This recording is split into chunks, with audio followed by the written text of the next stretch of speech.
उत्तर प्रदेश के संभल जिले में तैनात सीओ अनुज चौधरी अपने बयान के चलते अक्सर मीडिया की सुर्खियों में आ ही जाते हैं। बीते साल 24 नवंबर को संभल में कोर्ट के आदेश पर मस्जिद सर्वेक्षण के दौरान हुई हिंसा के बाद उन्होंने बयान दिया था कि हम पुलिस में मरने के लिए थोड़ी भर्ती हुए हैं, हमारे भी घर परिवार और बच्चे हैं। इसके बाद भी होली जुम्मे से जुड़ी बयान पर खूब चर्चा हुई। उन्होंने ईद पर सेवइयां और होली की गुजियों का बयान देकर सबका ध्यान खींचा है। बता दें कि इससे पहले उनका बयान संभल में रमजान को लेकर कोतवाली में हुई शांति व्यवस्था की बैठक में आया था। इसमें सीओ अनुज चौधरी ने कहा था कि जुम्मा साल में 52 बार आता है और होली साल में एक बार। जिन्हें रंग से परहेज है वो घर से न निकले, घरों में नमाज अदा करें। हालांकि इसके साथ ही उन्होंने यह भी कहा था कि यदि कोई जबरदस्ती रंग लगाता है तो कानूनी तौर पर सख्त एक्शन लिया जाएगा। अब उनका एक और वीडियो तेजी से वायरल हो रहा है। बता दें कि सीओ अनुज चौधरी ने कहा कि अगर मेरा वक्तव्य इतना गलत था तो उसे सुप्रीम कोर्ट, हाई कोर्ट में चैलेंज क्यों नहीं किया, मुझे सजा करवाते। यदि आप ईद की सेवइयां खिलाना चाहते हो तो आपको गुजिया खानी ही पड़ेगी। दरअसल सीओ अनुज चौधरी ने कहा कि मैं उस चीज़ को दोबारा नहीं दोहराना चाहूँगा।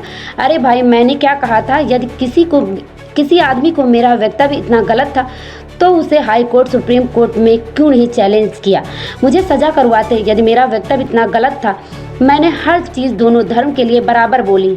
मेरा यह उद्देश्य रहता है कि हम जहाँ रहें वहाँ कोई शांति व्यवस्था भंग ना हो, सभी विश्वास के साथ रहें। सीओ अनुज चौधरी ने आगे कहा कि यदि ईद की सेवइयां खिलाना चाहते हैं तो आपको भी गुजिया खानी पड़ेंगी। दोनों पक्ष मिलकर सेवइयां और गुजिया खाएं। हम यहाँ गड़बड़ नहीं करने आए हैं। एक पक्ष खाने को तैयार है लेकिन दूसरा पक्ष खा नहीं रहा है तो भाईचारा खत्म हो जाएगा। हम नेतागिरी नहीं कर रहे हैं और ना ही नेतागिरी करने का कोई इरादा है। इसके साथ ही उन्होंने कहा कि कोई कानून व्यवस्था से खिलवाड़ करेगा तो उससे बख्शा नहीं जाएगा। सम्राट टीवी न्यूज से रीतू गुप्ता की रिपोर्ट। हमारा पर्पज यह प्रशासन का कोई भी अधिकारी, कोई भी ये नहीं चाहेगा कि मेरे रहते हुए, हमारे रहते हुए कोई बवाल हो या कोई दिक्कत हो या किसी भी तरह की समस्या हो, वो आपको भी झेलनी पड़ेगी, वो हमें भी झेलनी पड़ेगी। और हमने निष्पक्षता से यदि हम काम करते हैं तो उसे उस तरह सजा लिया जा, उसमें कोई राजनीति ना करी जाए, क्योंकि हम राजनीति से बिल्कुल प्रेरित नहीं। हमारा स्पष्ट संदेश ये रहता है कि भाई हम बिल्कुल क्लियर करें, आप भी आज़ाद और आप भी आज़ाद, सबको पूरा अधिकार है आप अपने उसका। बहुत छोटी छोटी चीज़ों को लोग दूल देते हैं, मुद्दा बनाते हैं। हो सकता है उन्हें उसका फ़ायदा मिलता हो, पर हमें उसका कोई फ़ायदा नहीं। हमारा फ़ायदा सिर्फ ये है कि हम त्यौहार जो भी, कोई भी चीज़ शांति से उसका निपटारा हो सके।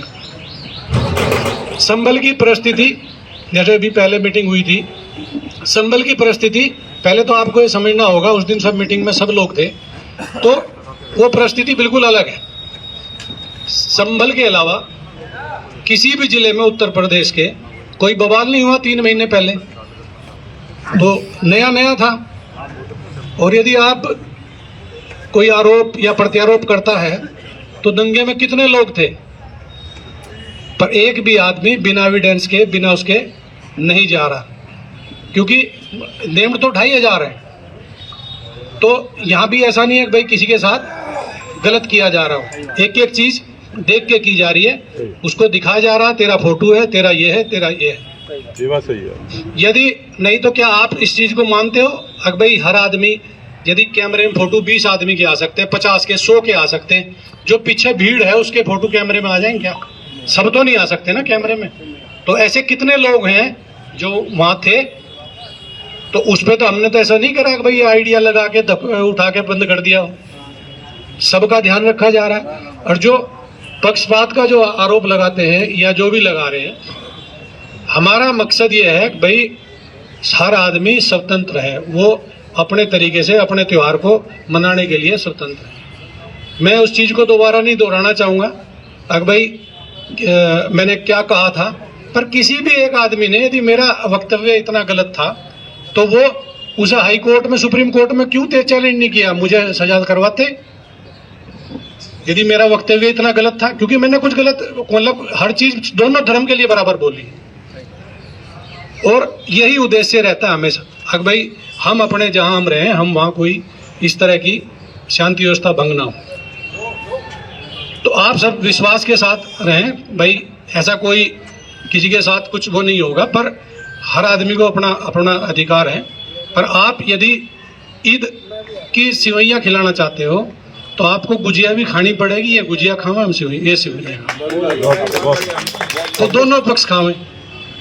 पर यहाँ गड़बड़ हो जाती है जहाँ एक पक्ष खाने को तैयार, दूसरा खा नहीं रहा, तो यहाँ भाईचारा खत्म हो जा। हम स्पष्ट बोल रहे हैं या कुछ भी कर रहे हैं, तो ये चीज नहीं है। हम नेतागिरी नहीं कर रहे ना, हमें नेतागिरी का हमारा कोई इरादा है कि हम नेतागिरी करेंगे। हर आदमी अब अपने तरीके से पेश कर रहा है, कौन कैसे पेश कर रहा है क्या नहीं। तो आप सबको मेरी तरफ से बहुत बहुत शुभकामनाएं। आपका जुम्मा और आपकी ईद बहुत अच्छे से गुजरेगी। इसी तरह रामनवमी भी है। सभी त्योहार हमें बहुत अच्छे से कराने हैं। संबल प्रशासन में जो हमारे सीनियर हैं, कप्तान साहब हैं, डीएम साहब हैं और हमारे जितने उच्च अधिकारी हैं या शासन स्तर से, हमें सिर्फ सीधा निर्देश यही आता है अगर भाई आप बिल्कुल शांति प्रिय होना चाहिए, कुछ यहाँ कुछ नहीं होना चाहिए। उसमें कोई ऐसा निर्देश नहीं आता कि हम वहाँ शांति भंग करें। हमारा मतलब है शांति बनी रहे। तो मैं अपनी बात को यहीं ख़त्म करता हूँ। धन्यवाद। और यदि किसी को भी जो संबंधित है, आपकी समस्या जो यहाँ नोट कर ली गई, इनफैक्ट पुलिस से संबंधित है पुलिस, और प्रशासन नगर पालिका संबंधित है नगर पालिका, बिजली विभाग से संबंधित है, तो सबसे हम बात कर लेंगे और उससे पहले इन सब का निस्तारण करा देंगे। जय हिंद।